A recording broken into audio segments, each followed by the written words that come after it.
Hello everyone.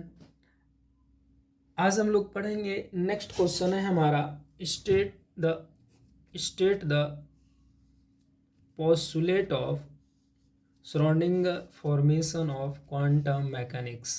Clear है?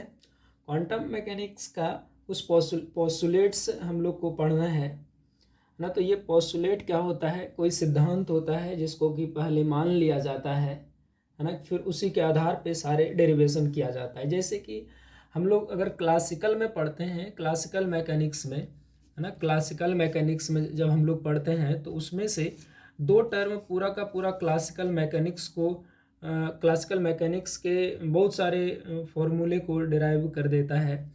जैसे कि अगर एक्स का टी का के साथ फंक्शन ले लेते हैं जिसको हम लोग पोजीशन बोलते हैं, और मोमेंटम ले लेते हैं यहाँ पे, ये हमारा हो जाता है एम बी मोमेंटम। अगर फोर्स डिफाइन करना हो तो इसी का इस्तेमाल करते हैं, इसको हम लोग स्टेट फंक्शन बोलते हैं, है ना, जिसको हम लोग इस्तेमाल करते हैं इसको निकालने के लिए। काइनेटिक एनर्जी निकालना हो तो भी पी का ही भी इस्तेमाल करते हैं। ऐसे ऐसे करके हम लोग निकालते हैं। उसी तरह से इसमें जो स्टेट फंक्शन होता है ये क्लासिकल मैकेनिक्स का था, वही क्वांटम मैकेनिक्स का जो स्टेट फंक्शन होता है ये होता है, इसको ऐसे रिप्रेजेंट किया जाता है साई एक्स और टी, जहाँ पे कि एक्स हमारा पोजीशन होता है पार्टिकल का, टी क्या होता है हमारा टाइम होता है। क्लियर है यहाँ तक। और इसके साथ अगर कोई चीज़ ऑपरेटर लगा देते हैं, मतलब ये अब इस पे काम करना शुरू करता है और जो रिजल्ट आता है वो रिजल्ट हमारा ए और साई के रूप में आता है, जहाँ पे ए क्या होता है हमारा आइगन फंक्शन होता है, आइगन वैल्यू होता है। क्लियर है यहाँ तक? ये है हमारा क्लासिकल मैकेनिक्स से क्वांटम मैकेनिक्स का कुछ कम्बिनेशन या तो कुछ एक जैसा बिहेवियर। क्लासिकल मैकेनिक्स में ये हो गया स्टेट फंक्शन, इसमें ये हो गया स्टेट फंक्शन। जब कोई फॉर्मूला वगैरह निकालना हो तो इसका इस्तेमाल करते हैं। यहाँ भी हम लोग लास्ट में एक डेरिवेशन देखेंगे, जब वो फॉर्मूला जब इसको श्रोडिंगर इक्वेशन को निकालना होता है तो इसी को पुट करते हैं और वहाँ से हमारा रिजल्ट आता है। क्लियर है यहाँ तक? ये था हमारा इंट्रोडक्शन। फिर हम इसके पोस्टुलेट के बारे में एक एक करके पढ़ेंगे। इसका पोस्टुलेट है कुछ, तो फर्स्ट पोस्टुलेट हम लोग को क्या पढ़ना है इसमें। फर्स्ट पोस्टुलेट क्या कहता है कि the state of any physical system is given by A state vector, है ना। अभी हम बोले कि जो इसका स्टेट वेक्टर ये एक वेक्टर का रूप लेके चलता है ना।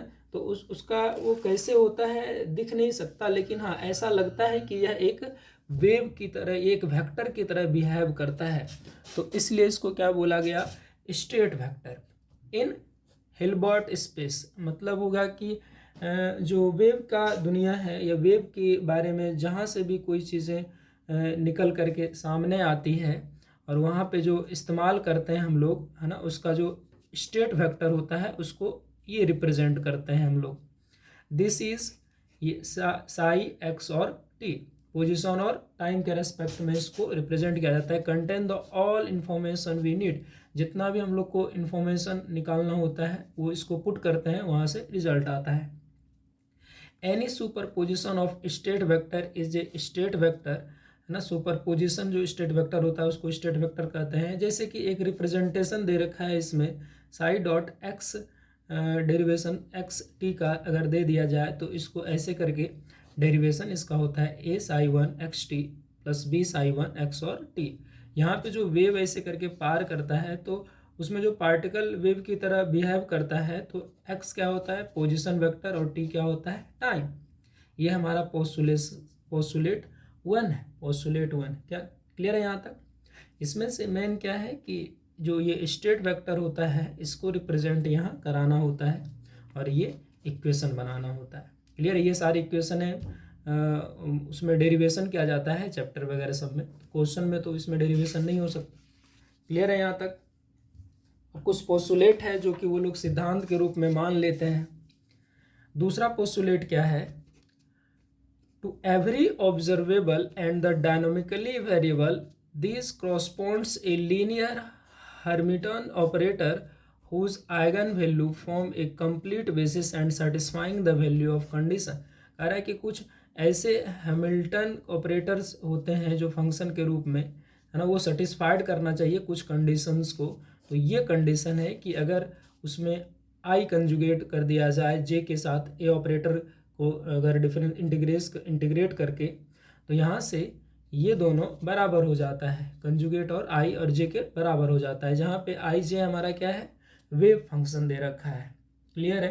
पोस्टुलेट नंबर 3 क्या है, the measurement of an observer A, ये क्या है हमारा A operator, may be the represented by the action of the A operator and the state vector phi xt which result A phi, A है हमारा यहाँ पे आइगन वैल्यू और ये क्या है हमारा psi, where A is the eigen value and A cross क्या है, ये हमारा ऑपरेटर। इसका कहने का क्या मतलब हो गया,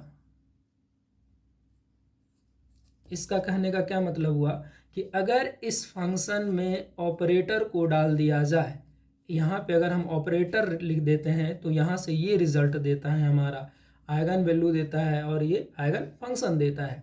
अगर हम किसी भी ऑपरेटर, कोई भी फंक्शन में, वेव फंक्शन में अगर ऑपरेटर लगा देते हैं काम करने के लिए, तो ये जब रिजल्ट देता है तो एक आइगन वैल्यू के साथ हमारा रिजल्ट देता है किसी भी आइगन फंक्शन का। क्लियर है। ये पोस्टुलेट नंबर 3 है।